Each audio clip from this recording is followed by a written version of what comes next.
think the challenges of the city and working in it and just trying to navigate it on a daily basis has made me the person I am and the filmmaker that I want to be. In India, we are very conditioned with a lot of things with our moral judgments about how we should act, how we should behave, especially for women. I wanted to kind of make a modern fable to address the desires of a woman. Because of the recognition the film got in the festival, we had distributors and exhibitors having some interest in the film, which is great, but also unfortunately that it has to be something from outside. Hi Payal, welcome to the Quint, and thank you so much for talking to me. Hi, thank you for having me. I'm going to take you back to Cannes. Once the film screened there and you were kind of getting a sense of what people were talking about it, saying, did you for a second feel like, my film and me and the cast, we're going to create history? It was such a surreal moment that no practical thought comes to your head at this point.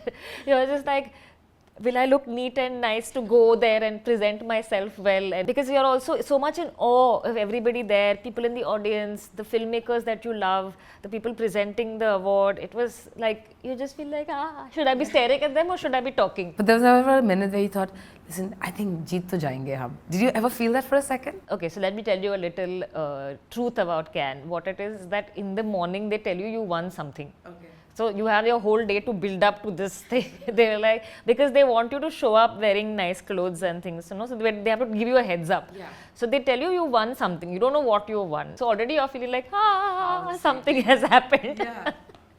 So in that sense, that shock is a little less because something is coming, don't know what it is. But we're glad it happened, that's it. Yeah. Thank you. I watched the film and I want to talk about the opening sequence. Importance of it, kind of setting that scene for the entire film. The opening sequence is kind of like a short documentary, and because I like to do non-fiction also, so I wanted to kind of keep a bit of that feeling in this film also. I wanted to have like a city symphony. Mumbai is a city of such diversity. There are so many different kinds of people, so many different languages you hear. I had done a lot of interviews while preparing for the script. Yeah.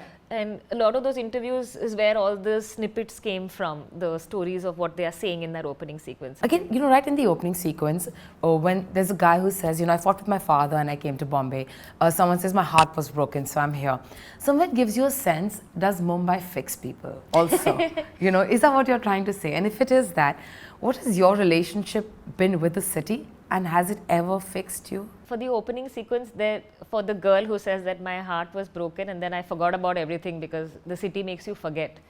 And with the guy, he's saying that he came to Mumbai with the great, I'm going to run away and all, but here everything is smelling like fish. Yeah. So he's a bit disappointed. So I wanted to do that bittersweet quality of a city where there is it gives you something also, but it's not the best. Right. So that kind of balance of finding yourself, but not always being in your comfort zone. Yeah. Perhaps that combination helps you grow, and what you're saying maybe fixes you. Has Bombay ever done that for you? I think the challenges of the city and working in it and just trying to navigate it on a daily basis has made me the person I am and the filmmaker that I want to be. So that is definitely a case. No big city is easy. Yeah, any big city where where you're living and working is always going to be hard.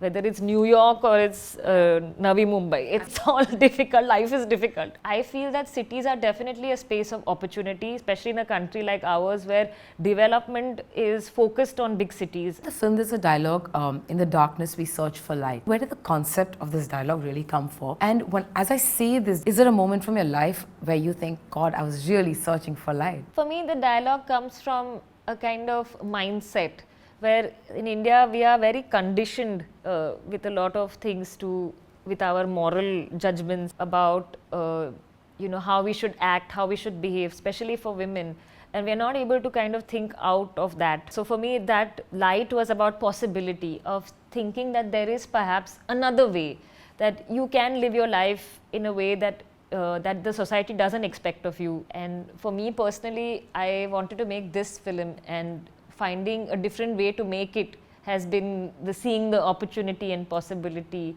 for myself. The kind of film it is, we got a lot of soft financing from all over the world, cobbled it together and put this film together. And which is your favorite sequence from the film? Can you pick one? This is a toughie. I really enjoyed shooting one particular sequence, like the sequence where Anu and Shiaz go to Muhammad Ali Road to eat kebabs. This sequence was really fun to shoot because we didn't have a big crew, because we couldn't recreate Muhammad Ali Road. So what we decided was that, okay, it doesn't matter that the camera doesn't look very great or anything, we will go with the DSLR. So we were roaming about with my DOP, Ronobir, and myself and the actors. They were also very into this guerrilla kind of style of shooting. So they were just being Anu and Shiaz and roaming the streets. We were also shooting like we were shooting some reel or something. We were pretending like that and just shooting the street. When you come back and you see the rushes and you see the image and you see how much there is in that reality, which gives you so much more. Like, I could never have made this a set. Now I'm going to talk about the most talked about scene, at least for me, and from the people who watch this film, the conversations we've had is, who understood the last scene? Okay, it's like for me personally, I felt that scene was a closure for her that she was looking for, saying that I can't reach out to my husband. Here's a man, maybe this is a closure and she's having a conversation with herself. I don't know. You got it. Okay, but I want you to decode this scene for all of us. There are a lot of male characters in this film who are not present. They are like ghostly creatures that come and go and but are still kind of holding these women down. So for me, I didn't need for the husband to give her closure. I needed her to find it for herself. So she projects into this man and she kind of has her catharsis without having an external person coming and telling her bye. She does it for herself, which I think is more important for me, for her as a character to go through, because a lot of the moral baggage was her own. I wanted to kind of make a modern fable to address the desires of a woman who can't speak about desires. And it's so rampant even now, right? And you see it in the most educated households where women are still suppressed. People like us are so privileged. Absolutely. Because we can do it. Yeah. But what you show is actually reality. I'm now going to move away from the film a little bit and just talk about independent films in general. Right? When your film went to Cannes, I remember Anurag Kashyap, when a lot of filmmakers came out in support and they said, this is fantastic.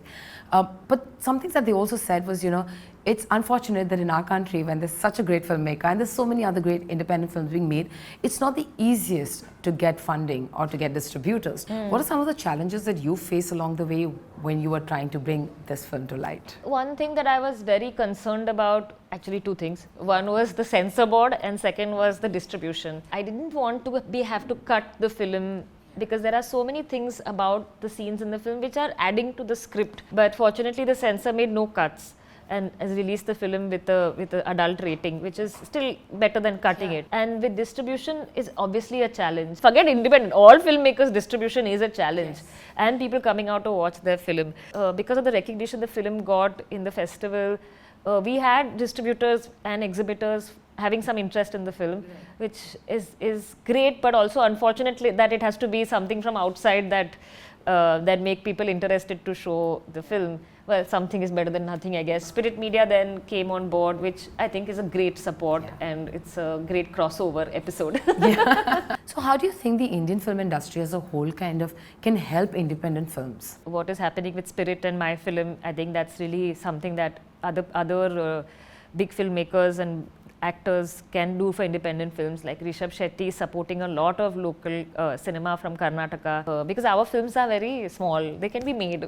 If big studios are willing to put aside some funding to support independent films, which doesn't pinch their pockets too much, I think that would be nice. If I had to talk about, of course, the importance of festivals, the importance of OTT platforms and independent films, how do you think they can really influence and help independent films? Festivals are very important, and I think in some states the festival really becomes something that people watch out for. But wouldn't it be nice if, like some things that they have in bigger festivals like Cannes also, is that distributors come to these festivals and then they watch films in the thing that maybe we will distribute a small film, but we don't have that kind of interconnectivity between states, between distributors, exhibitors, filmmakers, producers. If there was a platform that had that, it would be, I think, it would really help for the sales of a film. Yeah, I really hope that does happen. I remember when Cannes, after the film won, I reached out to some distributors and producers and I did a story on, what do you think is the way forward for this film? How do you think the distribution is going to work? And in fact, a lot of them said, because it's really created history, this one's going to get a release, but there are a lot of films that don't see the light of the day. It's very true. And now I think that language is not really an issue. Yeah, Not people at are all. watching. Yeah. So there should basically we need a more connected ecosystem in with cinema for these different departments which are right now just in. They should all work together. You know, recently Hansel Mehta tweeted in your support and he said, you know, it's really the film of the year, it's spectacular, but it's not getting any OTT platform release. Or is it something that's happened or it's in the talks? It is definitely something that my distributors are looking into. We haven't really zeroed in on anything at the moment, but my main aim was cinema release. That is for me, I think, like the greatest joy. Is there a moment from the film that is the closest to your heart that you think no one's yet picked up on? That you feel, okay, it's not being talked about, but this is a moment from the film that I really wish people got? I think people have kind of picked up on a lot of things in the film, but one of the things that I feel I really enjoyed doing was having very intimate voices on very wide shots of the city. That juxtaposition is also for me very city, because you can be sitting with your friend in a bus and saying very intimate things and watching the scenery go by or watching the buildings go by and watching so many lives go by, but maybe talking just like this and in a soft voice and saying something so sensual.